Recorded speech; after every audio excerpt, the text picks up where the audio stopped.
Hi everyone. I'm going to show you how to make an HDR time-lapse using Adobe Bridge and Adobe Photoshop CC. So we're going to start off with opening up the working folder that I've got here.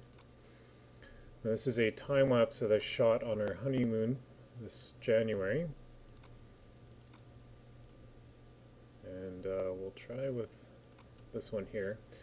So I'm going to open up, these are all the image frames in Adobe or in Canon RAW format. So I'm going to open this up in Adobe Bridge.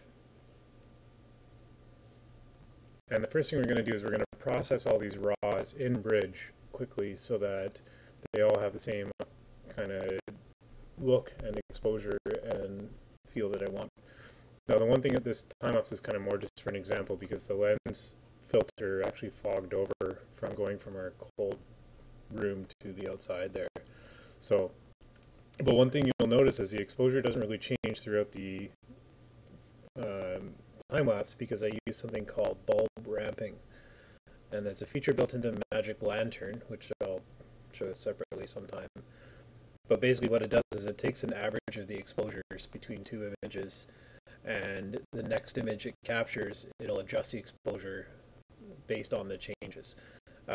If you're in sunset mode, it's going to increase your exposure time or increase your sensitivity or increase your aperture. You can choose one or the other. So like you can see in this one here, this is my starting capture. It was at f22 at 1/30th of a second at ISO 100. If I go all the way to the end here where it's very dark, it was at f22 ISO 1600 at 1 second. So I kept the aperture pretty constant because I wanted to capture the sun with a nice starburst that you can see there. Right, so it's overexposed in that one, but that's partly because of the filter. But I kept there, nice starburst.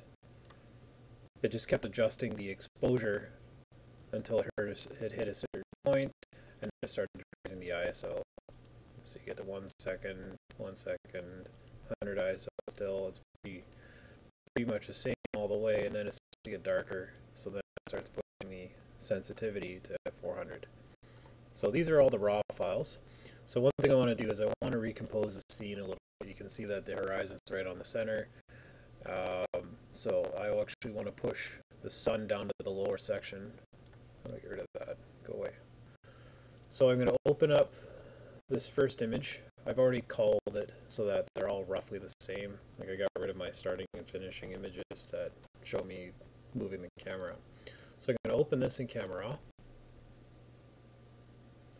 Now the cool thing about Camera Raw is you don't have to actually open the image in Photoshop. You can just hit done and it creates the XMP or the sidecar file that tells you where all the settings are. Now you can see there's a downside to using the really narrow apertures. I got a lot of sensor dust on this camera, but we're just going to ignore that. So the first thing I'm going to do is I'm going to mess with my exposure here a little bit. I'm going to set this to daylight, and I'm going to bring in some contrast, kill the highlights a little bit, bring in the shadows just a little. I kind of want this to be one of those overdone HDR looks. I actually want it to be obnoxious because it's a very stylized. It's not a very technically accurate photo anyway with the big blur, so I actually want to make this more stylized. And we'll bring in some clarity because I want the sky to really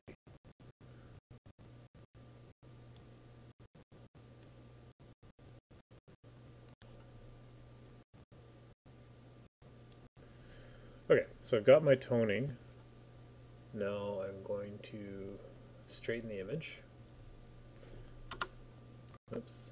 No, that's...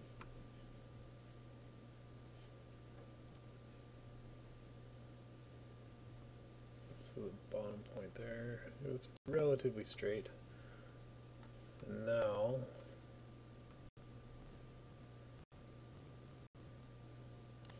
I want to bring up as much of the sky as possible. And I intend on, see at this point I could crop it as I want, but I'm actually going to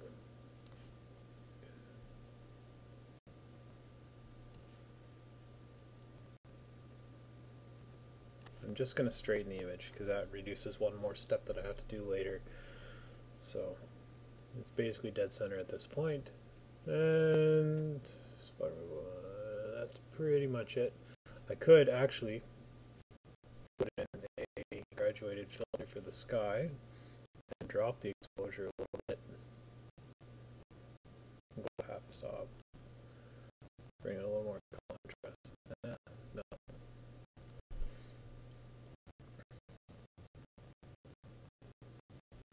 Start finish makes it basically 50%. And we can bring the start point. It's pretty soft. So this is pretty familiar. Like, this is all stuff that you can do in Adobe Lightroom. You've got your histogram up here. You've got your where's the done? So there. So now you'll see in Bridge, I've got my original image and my adjusted image, and you can see it's got a rough crop and a little bit of toning. So what I'm going to do is I'm going to go into Develop Settings. I'm going to copy all these settings, and then I'm going to press Control A to select all. It's fine that you're reselecting your original. You can see about 700 frames here, and I'm going to go to Develop Settings and Paste Settings, and I'm going to paste everything including the crop and hit OK, and this will take a second. So now all of these images are roughly the same. You can see there's a little bit of camera shake as it was getting set up there. That's okay, that's not dramatic. But you can start to see how the time lapse is going to play out in the preview window in the top right there. Cool. Except for that stupid blur. And there we go.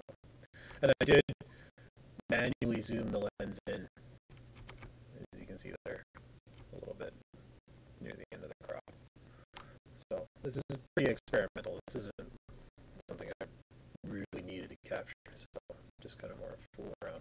But one lesson learned is always make sure that your equipment's dry before you take it from a cold place to a warm place. So now I did notice one scene that I want, or one image that I think I want to kill. This one here, 4810. Their head goes right in between. You know what? It's okay. Okay, so we've got all our still frames here. So one thing that's changed in Adobe Bridge CC recently is they've removed the export module. In the past, now that I have all my images, I would... Okay, good. So those didn't get cropped out too badly. All of these images are still 20 megapixel RAW files, or sorry, it's in SRAW or S1, I think it was. So they're 2 by 2, so 8 megapixels, almost. Anyway, they're pretty big images, and I want to export these as JPEGs so that I can work with them as a time lapse because the file size is still pretty big. We're at like 7.8 megs per image. So I'm going to select all these images. And the next thing we're going to do is we're going to export them as JPEGs. Now, as I mentioned, Bridge doesn't have the export module anymore. So what you have to do is you go to Tools, go to Photoshop, and you go to Image Processor. And this launches Photoshop. So I'm running CC 2014. And you have the Image Processor tool come up. So your selection is going to be the images you've just chosen in Bridge, so 701 images. And I want to choose the folder that I'm going to put them in. So I've got to, because I was working on a previous project, it was somewhere else. So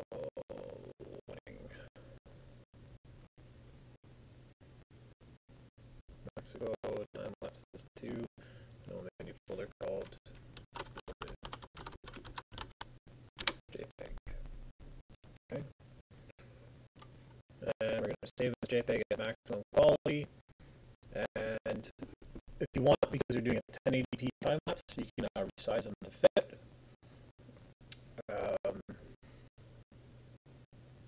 Because we're going to crop our source, I'm not going to resize these images. So they're going to be fairly large,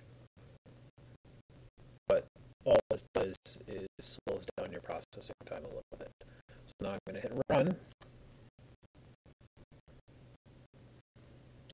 Photoshop's going to open each file, and it's going to save it as JPEG at maximum quality. It's not going to resize them or anything else. It's just opening and resizing. But it's now opening raw files because we already attached the camera raw adjustments for the sidecar XMP file. Each of these files is being opened with the adjustments already applied. I haven't wrecked any of these raw files. So I'm going to go back to the raw file and clear the adjustments, and it's exactly as it was out of camera. So I'm not doing anything destructive.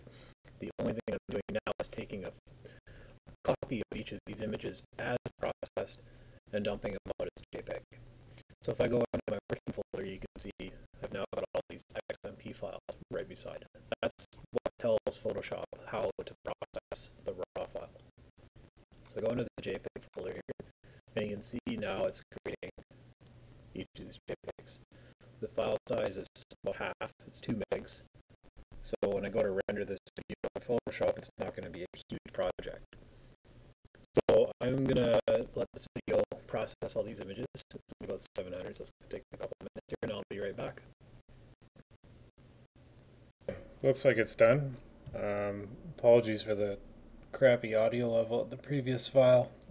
Microphone decided to stop cooperating there. I got to get a better one. I know that. So anyway, we now have all the JPEGs. We can see them play out here.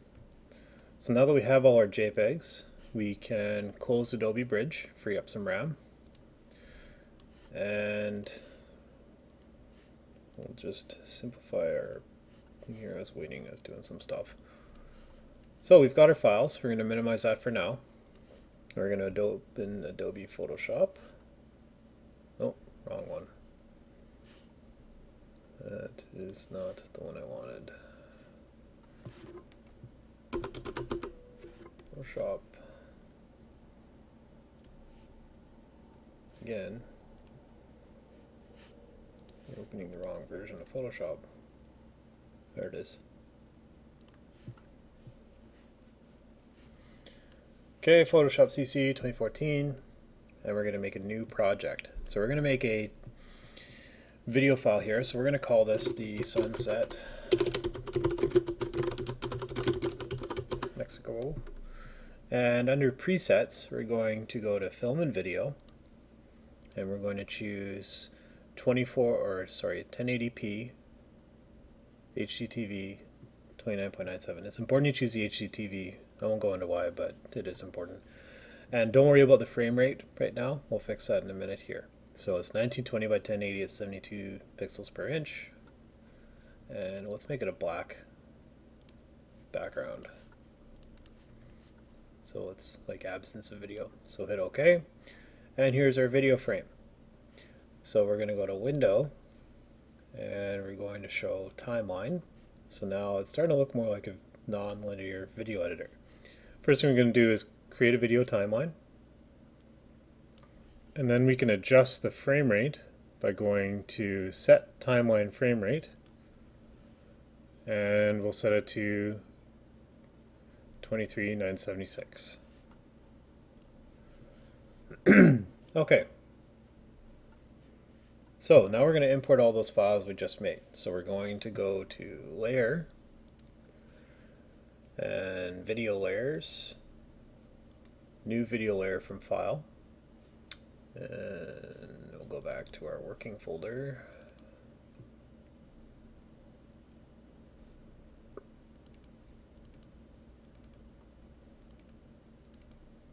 There we are. And as soon as we choose the first photo in this folder, as long as they're numbered sequentially, Photoshop will automatically add all the files. So now we're going to hit Open, and it's going to create the timeline. Then you can see all the files. Now the one thing you notice right away is the image looks like it's pretty cropped.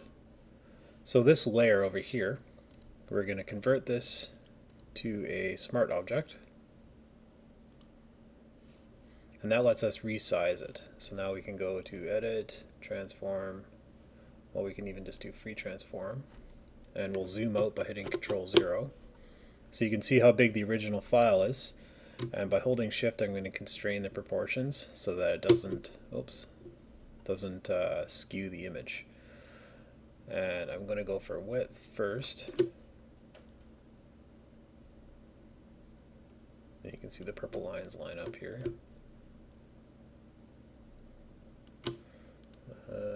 Tool view snaps on. And remember I said I wanted to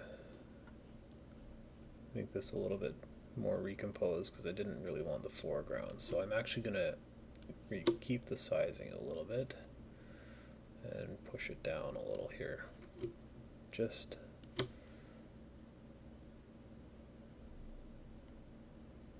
and then we'll recenter it. Let's see how that looks. So hit enter, that applies it. Now you can scrub through the timeline, and you can see now because I zoomed it in later on in the video, I basically wanted to end up with this framed well. So I'll go back into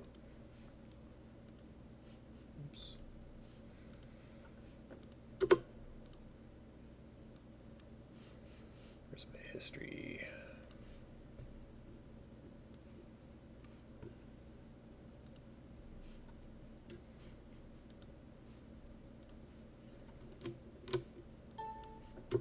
I'm going to scrub to the end of the video first, and then I'm going to free transform and bring this into center here.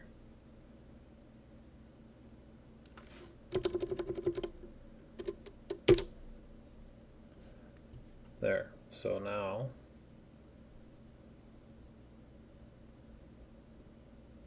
it starts off in the center, but ends up where I want it to be for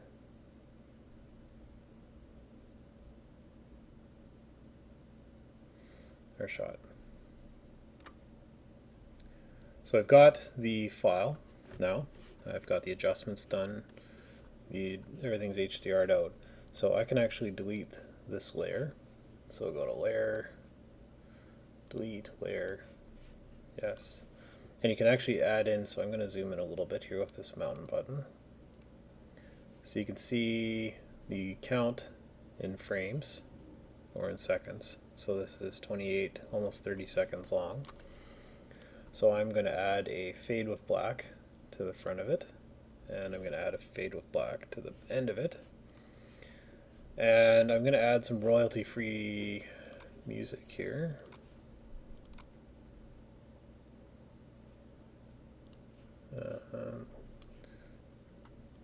Let's see if I can just do that.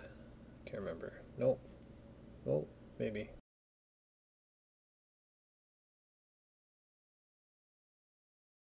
So by dragging and dropping it, it created a video group, but I want to just add that video track. So I gotta go back, computer. It's probably similar to being an embedded object, and it's just not what I want to do. So I'll go back to this one. And you can see the audio file is way too long. So we're going to zoom out. And I'm going to grab the tail end of the file, and it will snap to the end of the video. And you can go into the play tool at the end here, and I'll do a 1 and a bit and a 1 and a bit for fade in and fade out. And to top it off, you can now embed a watermark on top, and it automatically free transforms it for you, so then you can just drop it in.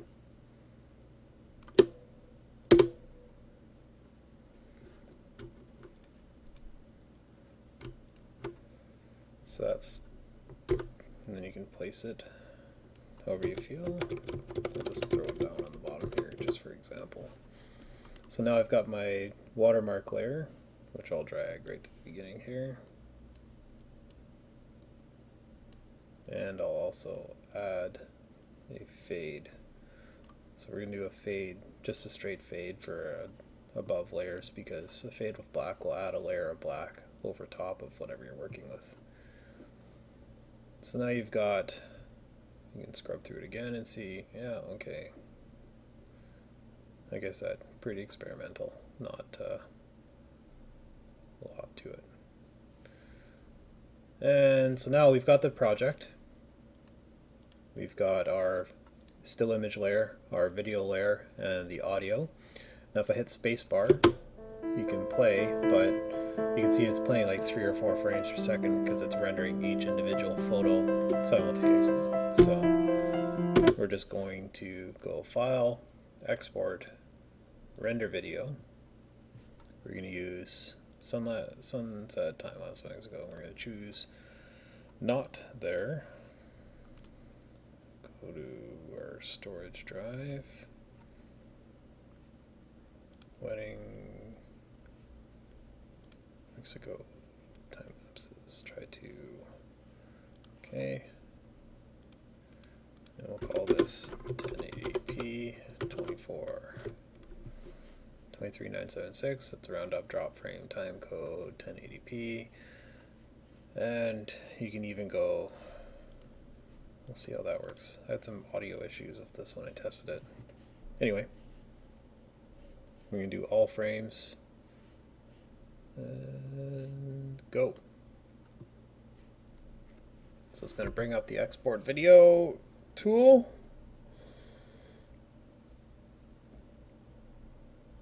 This is relatively quick because it's not a very big file, but depending on how big it is, how big your source images are, and how fast your computer is, this will all factor into how long it takes to render a video. It could take minutes or it could take hours, so be prepared. Okay, so the render is done, so we'll go check it out.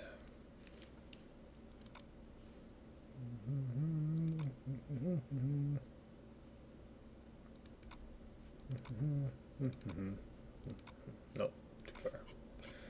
Too far. There it is. Let's see how this looks.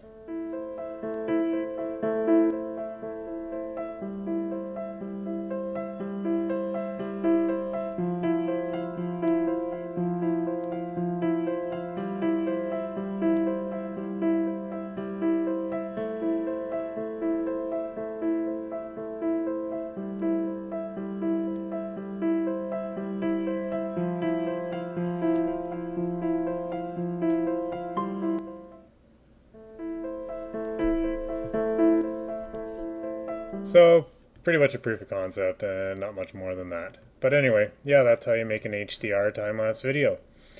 I hope you enjoyed it. Have a great day.